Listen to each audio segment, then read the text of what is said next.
Hey, good morning. We've been speculating these last 12 days about, 12 videos, which is 2 weeks, about the judgment seat of Christ, the Bema, mentioned in 1 Corinthians 3 and 2 Corinthians 5.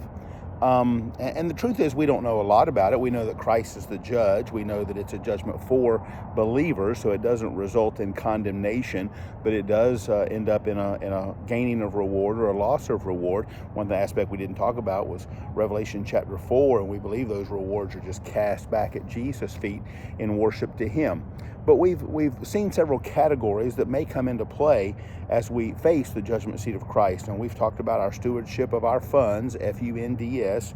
We've talked about the stewardship of our faith. And we've also talked about the stewardship of our family. When you've been pastoring for 30 years, that alliteration just comes to you almost automatically.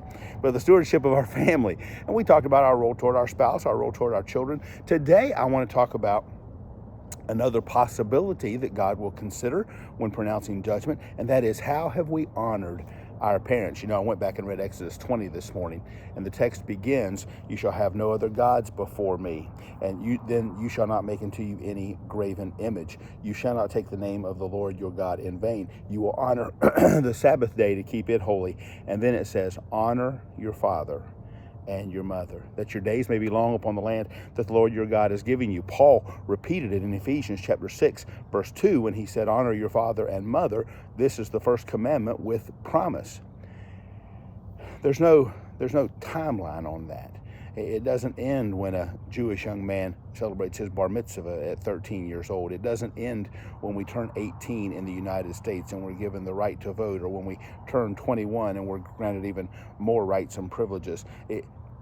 There's not a timeline. There's not a term by which we are to honor our parents. Now, certainly honoring our parents begins to look different when we've got a spouse that we need to honor over our parents.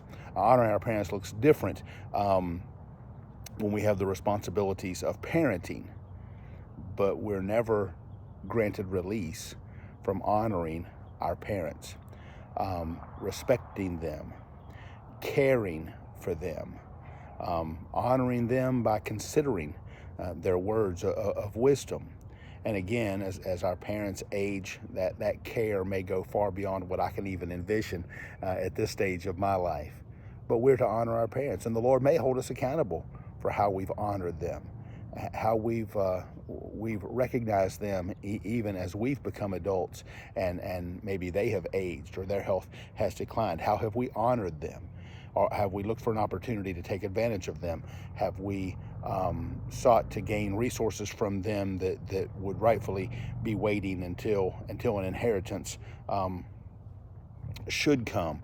Have we pushed them off into someone else's hands to care for when we could have been the ones caring for them? And I'm not suggesting that we are 100% responsible for their care, and we should never use other assistance. I'm just saying there are those who have pushed their parents aside and then shown them no interest, shown them no concern, not visited them, not called them. Let that not be us. Let that not be us, because Christ may very well speak to that on the day of judgment. How have you honored your parents? How did you honor them when you were 10 years old? How did you honor them when you were 20 years old? How did you honor them when you were 50 years old toward your parents? Well, again, I've covered, I guess, a 12-point sermon in 12 days of sharing videos about the judgment seat, but just some thoughts in my mind as we consider what the judgment seat of Christ may be, what it may entail, and what God's expectations are for you and I as believers. Hey, I'm a little bit concerned about how the videos may go next week, because I'll be in Dominican Republic, but I intend to be able to post a video every day. And so should I fall off the face of the earth as far as the internet is concerned, I'll be back. And I'll certainly be able to post a video on Monday morning. Hey, I appreciate your comments. I appreciate your encouragement. If you ever have a question, something you want to see me address, certainly mention it in the comments, because I go back usually 24 hours later and look at each comment.